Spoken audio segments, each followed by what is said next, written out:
Hello दोस्तों, स्वागत है आप सभी का यूट्यूब चैनल TGR स्टैंडर्ड पर। स्टैंडर्ड्स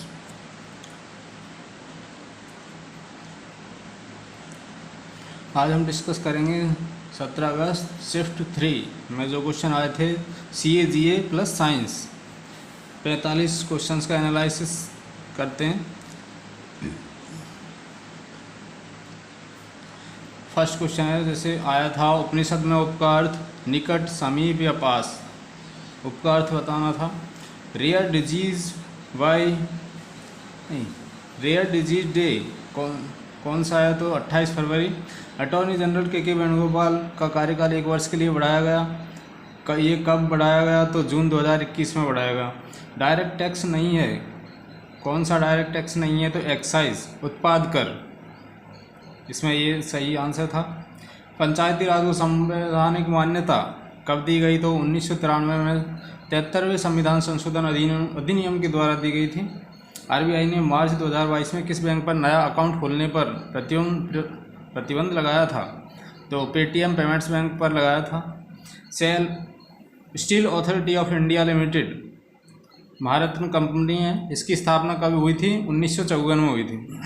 और इसके अभी वर्तमान में अध्यक्ष किसे चुना गया, सोमा मंडल को, पहली महिला अध्यक्ष। फिर जनगणना 2011 से क्वेश्चन था कि सेकंड नंबर पर सर्वाधिक बोली जाने वाली भाषा कौन सी है, तो 8% जो बांग्ला है। देख सकते हैं सर्वाधिक बोली जाने वाली भाषा हिंदी, फिर उसके बाद बांग्ला, मराठी, तमिल, और सबसे कम बोली जाने वाली भाषा है संस्कृत। आम्र वर्षा कब होती है, तो ये ग्रीष्म ऋतु में होती है। केरल और उसके आसपास के पश्चिमी तट पर जून के महीने में होती है।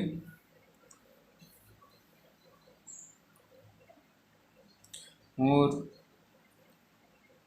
14th IOAA international olympiad and on astronomy and astrophysics 2021, इसमें इंडिया का क्या प्रदर्शन रहा, कि 4 गोल्ड मेडल जीते हैं, ये क्वेश्चन आया।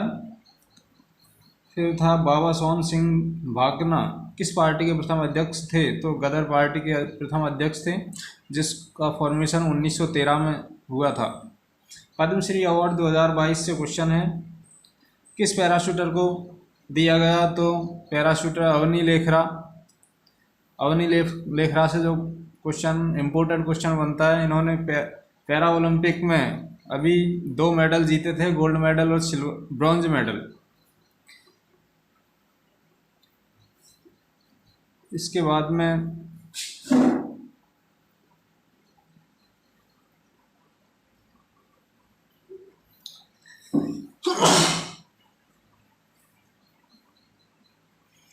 पूछा गया था मेजर ध्यानचंद खेल रत्न पुरस्कार 2021, तो ये पुरस्कार टोटल 12 खिलाड़ियों को दिया गया था। पूछा था कि कौन से पैरा शूटिंग प्लेयर को दिया गया, तो मनीष नरवाल को दिया गया था।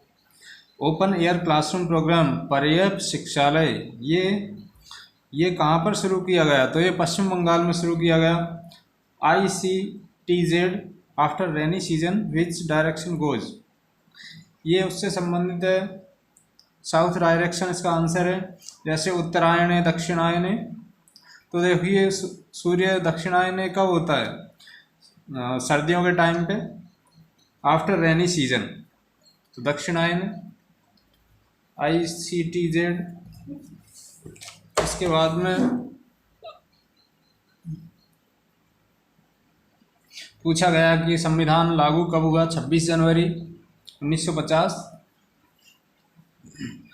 फिर ये क्वेश्चन था गोसीखुर्द इरिगेशन प्रोजेक्ट, ये प्रोजेक्ट कौन से स्टेट का है, जिसका दूसरा नाम इंदिरा सागर सिंचाई परियोजना भी है, तो महाराष्ट्र में है।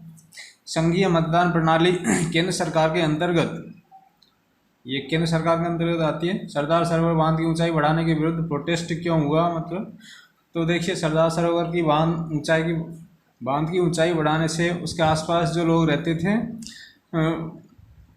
उनको वहाँ से विस्थापित होना पड़ा, क्योंकि अगर ऊंचाई बढ़ाएंगे तो उसमें पानी ज़्यादा आएगा और ज़्यादा भरेगा, तो फिर उसके आसपास जो लोग रहते हैं उन तक पानी पहुँच जाएगा, तो उनको वहाँ से विस्थापित होना पड़ेगा। तो इस तरह से इसका बहुत विरोध किया गया। मेधा पाटेकर के नेतृत्व में नर्मदा बचाओ आंदोलन चलाया गया इसी विषय में 1989 में। सरदार सरोवर बांध जो कि गुजरात में है, लेकिन जो मध्य प्रदेश और गुजरात की बॉर्डर पे आता है लगभग। पीएम श्रमयोगी मानधन योजना, तो इससे पूछा गया केंद्र सरकार कितना योगदान देती है इसमें। 50%। ये योजना देखिए, इसका लाभ किसी व्यक्ति को जब उसकी आयु 60 ईयर्स हो जाती है तब मिलता है। उससे पहले तक उसे कुछ प्रीमियम, फिक्स्ड प्रीमियम जमा कराना होता है जब तक उसकी आयु 60 ईयर्स नहीं हो जाती। उसके बाद में उसे पेंशन मिलती है, तो उसमें केंद्र सरकार का योगदान 50% होता है। फिर ये GSCA के क्वेश्चन हो गए। इसके बाद में साइंस के क्वेश्चन देखते हैं। साइंस में देखिए पूछा गया लिंग परिवर्तन कौन कर सकता है, कौन सा जीव, तो वो घोंघा है। न्यूलैंड अष्टक नियम से क्वेश्चन था एक, जिसमें दिया हुआ था लिथियम सोडियम, ये वाला पेयर सही था। अभिक्रियाशीलता का बढ़ता क्रम पूछा गया था, ये 4 तत्व दिए हुए थे। देखिए अभिक्रियाशीलता की जो क्रियाशीलता श्रेणी, ये इसको याद कर सकते हैं।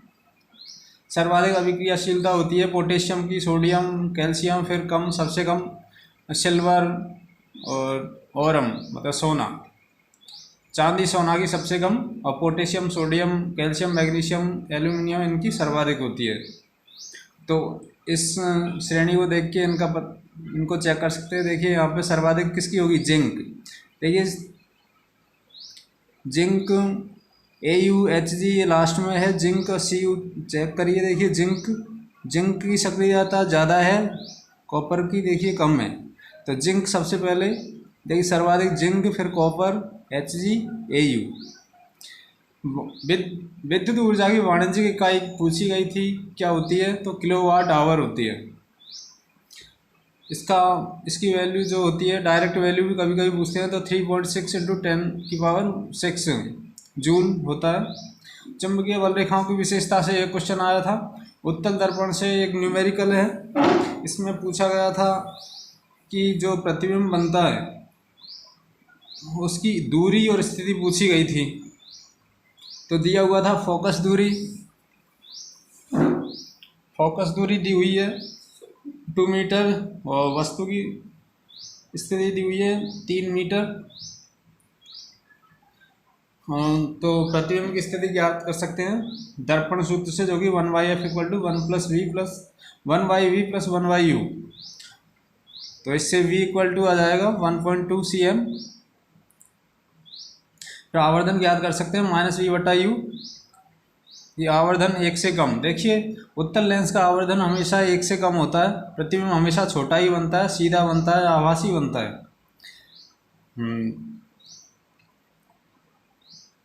तो इसका आंसर हो जाएगा आभासी, सीधा, छोटा। देखिए अगर आपको किरण चित्र वो जो लेंस के, दर्पण के, ये इससे क्वेश्चन जरूर बन रहा है, तो आप इनको एक बार अपने हाथ से बनाइए और इनको याद जरूर कीजिए, क्योंकि यहाँ से क्वेश्चन जरूर आ रहा है। फिर सर्वाधिक आध्यात्मिक गुण पूछा गया था 16th ग्रुप में, 16वें वर्ग में। तो देखिए सर्वाधिक आध्यात्मिक गुण ऑक्सीजन में होगा। आध्यात्मिक गुण वर्ग में ऊपर से नीचे जाने पर बढ़ता है, तो सबसे पहले ऊपर जो है उसमें सबसे आध्यात्मिक गुण सर्वाधिक होगा।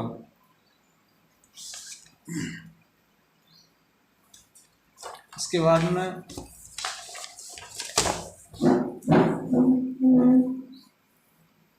रासायनिक अभिक्रिया को संतुलित क्यों किया जाता है। तो देखिए द्रव्यमान संरक्षण नियम को ध्यान में रखते हुए रासायनिक अभिक्रिया को संतुलित किया जाता है। किसी भी रासायनिक अभिक्रिया में द्रव्यमान न तो उत्पन्न किया जा सकता है, न ही नष्ट किया जा सकता है, तो ये द्रव्यमान संरक्षण नियम लागू होता है वहाँ पे। एक धात्विक नाइट्रेट विलयन के साथ श्वेत अवक्षेप देता है, तो उस धात्विक नाइट्रेट को बताना था कि वो क्या है, तो वो AgNO3 है। देखिए AgNO3 + KBr, तो ये दोनों मिलकर AgBr + KNO3 का फॉर्मेशन करते हैं और AgBr अवक्षेपित होता है। तो वो धात्विक नाइट्रेट कौन सा हुआ, सिल्वर नाइट्रेट। फिर था फ्लेमिंग के दाहिने हाथ का नियम पूछा गया था, और पूछा गया कि विद्युत जनित्र में, हाँ, इसका उपयोग कहाँ पे होता है, तो विद्युत जनित्र में इसका उपयोग होता है। विद्युत जनित्र में फ्लेमिंग के दाहिने हाथ के नियम के अनुसार लगने वाले बल की दिशा ज्ञात करते हैं। कौन सा गर्भ निरोधक गर्भाशय के भीतर शुक्राणुओं के फेगोसाइटोसिस को बढ़ाता है। फेगोसाइटोसिस मतलब शुक्राणु की जो शुक्राणु को नष्ट करने का जो काम करता है, तो वो चीज़ें क्या है, IUD, इंट्रायूटेराइन डिवाइसेस। फिर इसके बाद में पूछा गया थर्मल रेजिस्टेंस, तापीय प्रतिरोध किस पर निर्भर करता है। तो देखिए थर्मल रेजिस्टेंस भी इलेक्ट्रिक रेजिस्टेंस के समान ही देखिए फॉर्मूला होता है। ये भी प्रतिरोध पदार्थ की लंबाई के समानुपाती और उसके क्रॉस सेक्शनल एरिया के व्युत्क्रमानुपाती होता है। देखिए फिर पूछा गया ब्लीचिंग पाउडर का उपयोग। ब्लीचिंग जो कि CaOCl2 होता है, इसके उपयोग से था। उत्तर लेंस से दो कथन दिए हुए थे, एक में तो था अभिसारी लेंस क्या होता है, फिर एक कथन था अभिसारी लेंस के बारे में परिभाषा थी, तो उनमें सही गलत बताना था। एक क्वेश्चन था balancing the chemical reaction, chemical reaction को बैलेंस करने से संबंधित था। नेफ्रॉन में कौन से पदार्थ पुनः अवशोषित होते हैं, ये क्वेश्चन था। तो देखिए ग्लूकोज, अमीनो एसिड, NaCl और अन्य आवश्यक लवण ये पुनः अवशोषित हो जाते हैं। और ये जो देखिए हर सिस्टम का, जैसे उत्सर्जन तंत्र हुआ, पाचन तंत्र, श्वसन तंत्र, इनमें क्या जो प्रोसेस होता है वो प्रोसेस किस तरह से फॉलो होता है, ये ऐसा क्वेश्चन जरूर आ रहा है एग्जाम में। आप इनको अच्छे से पढ़िए, शुरू से एंड तक क्या क्या प्रोसेस होते हैं उसको अच्छे से तैयार कीजिए। गार्ड सेल्स जो कि रक्षक कोशिकाएं जो कि पेड़ पौधों की पत्तियों में होती है।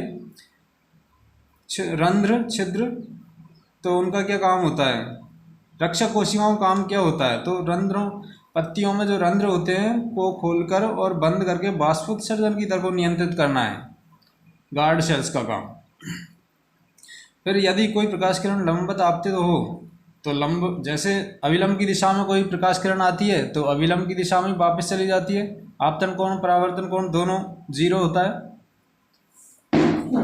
इसके बाद में था श्वसन में कौन सी प्रक्रिया नहीं होती है। देखिए यहाँ श्वसन से संबंधित पूछा है, जितने भी तंत्र, श्वसन तंत्र, पाचन तंत्र, वो आप अच्छे से तैयार कीजिए, यहाँ से भी क्वेश्चन बन रहा है। फिर इसके बाद में हाँ प्रतिरोध से क्वेश्चन था, न्यूमेरिकल था, मतलब R=ρL/A, इससे न्यूमेरिकल था। समुद्र के पानी का रंग नीला होता है, ये किस घटना के कारण होता है, तो प्रकीर्णन के कारण। कौन सी कोशिकाएं अपनी आकृति में बदलाव कर सकती है, तो श्वेत रक्त कोशिकाएं WBC ये अपनी आकृति में बदलाव कर सकती है। तो टोटल 22 साइंस के क्वेश्चन हमने देख लिया। थैंक यू दोस्तों।